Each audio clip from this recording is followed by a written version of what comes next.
সবাইকে কিন্তু হাত পা বেঁধে রাখতো এবং চোখ বেঁধে রাখতো অল দ্য টাইম।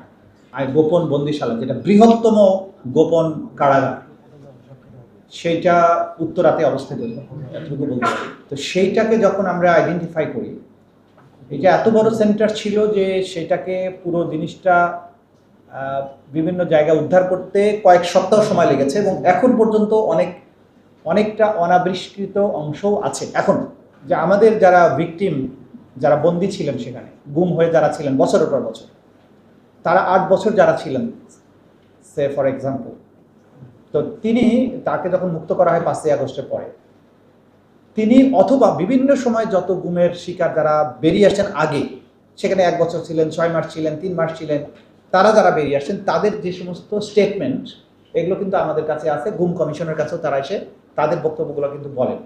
তাদের বক্তব্য থেকে আমরা প্রথমত তাদের স্মৃতির থেকে একটা ম্যাপ আঁকি আমরা। বলা হতো যে, কারণ সবাইকে ইনভেরিয়েবলি সবাইকে কিন্তু হাত পা বেঁধে রাখতো এবং চোখ বেঁধে রাখতো অল দ্য টাইম। কোনো কোনো ক্ষেত্রে বাথরুমে গেলে খুলে দিত, কাউকে কাউকে রুমের মধ্যে একটু খুলে দিত, কাউকে কিছুদিনের জন্য খোলা রাখতো, আবার বন্দি রাখতো।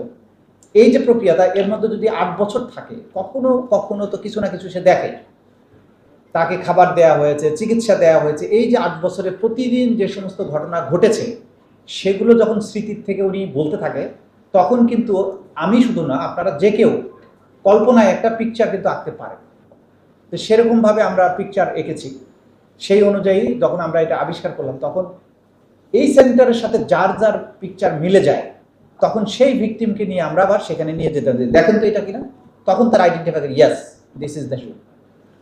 তো তেমনি একজন যিনি 8 বছর বন্দী ছিলেন সেখানে, তারই ছিল যে তাকে চোখ বেঁধে প্রথমে দোতলায় উঠানো হয়, দোতলায় উঠিয়ে তাকে ডান দিকে নেওয়া হয়, ডান দিকে নেওয়ার পরে আবার ডান দিকে একটা রুমে নেওয়া হয়, সেই রুমের মধ্যে 5 ধাপ সিঁড়ি দিয়ে ওনাকে নিচে নামানো হয়। তারপরে নামার পরে ওনাকে বাম দিকের একটা সেলের মধ্যে রাখা হতো। তা আপনি খেয়াল করেন, প্রথমে দোতলায় উঠে ডান দিক, এবং দোতলা উঠার সময় একটা দরজা আছে, সেখানে নক করতে হয়, ভিতর থেকে আইডেন্টিফাই করে, একটা জানালা দিয়ে জিজ্ঞাসা করে, দেখে, তারপরে সেটা খুলে, তারপরে ভিতরে ঢুকে ডান দিকে যায়, ডান দিকে যে আবার ডান দিকে 5 ধাপ নামে। আপনি জাস্ট ম্যাপ আঁকতে থাকেন। তো রুমের ভেতরে 5টা সিঁড়ি, সেই সিঁড়িতে নামার পরে বাম দিকে একটা রুমে নেওয়া হয়। তা আমরা ওই সেলটা আবিষ্কারের পরে 5টা সিঁড়ি দিয়ে নিচে নামা পর্যন্ত বের করলাম, বাম দিকের রুম আর খুঁজে পাই না। ওকে, এখন বাম দিকে রুম নাই 2 দিন আমরা রুম খুঁজে পাচ্ছি না। তো প্রথম এটা আমার ব্যক্তিগতভাবে আমি এই কাজটা করেছিলাম। আমি তখন ওখানে যারা দায়িত্বরত যারা ছিল তাদেরকে বললাম, এই রুমের ওই পাশে কি? বলে, স্যার কিচ্ছু নাই, এটা দেয়াল। তা আমি বললাম যে তার আগের রুমটার বাম পাশে দেখা যাচ্ছে আর একটা রুম আছে। বলে, স্যার এটা এরকম বাঁকা রুম, এর রুমের পাশে আর কিছু নাই। আচ্ছা, ওকে। তখন আমি বললাম যে রুমটাতে আমরা 5 সিঁড়ি দিয়ে নামলাম, এই রুমটার আয়তনটা মাপ, ওয়াইড কতটা আছে? 15 ফিট। আমি আমার ইনভেস্টিগেটরদেরকে বললাম, আপনি নিচে যান, নিচে গিয়ে বাইরের ওয়ালটা মাপেন। বাইরের ওয়ালটা এদিক থেকে এদিকে 27 ফিট। তো উপরে আমি পাচ্ছি 15 ফিট, তাহলে বাকি 12 ফিট কোথায় গেল? তখন আমি বুঝলাম এর মধ্যেই ঘটনা আছে।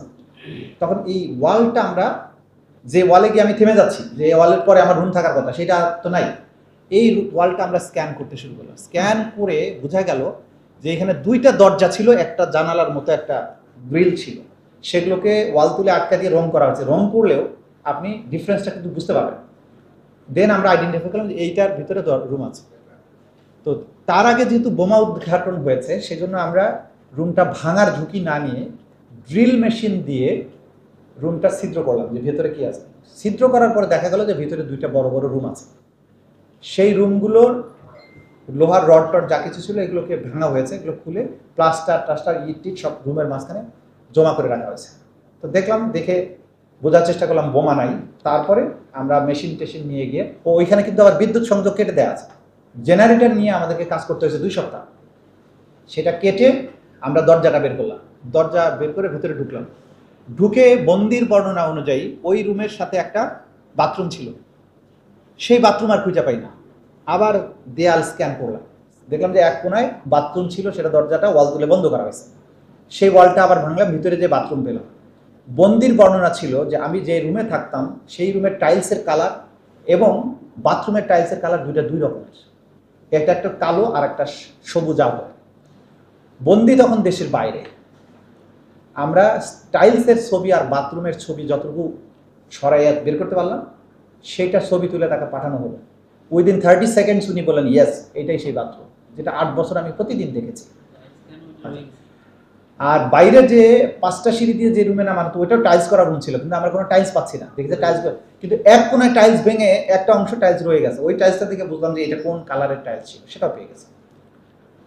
এখন এই যে কাজটা করছি আমরা, এখন এই পুরো জিনিসটা কিন্তু আমরা ডকুমেন্টেড করেছি, যে আমরা কিভাবে ঢুকছি, প্রথমে ওয়ালটা কেমন পেলাম, তারপরে ড্রিল করলাম, তারপরে দেয়াল ভাঙলাম, ভিতরে গিয়ে কী করলাম, this and that, everything is documented. এই কাজগুলো যখন করতে যাই, ওই সেলটার ভেতরে তিনটা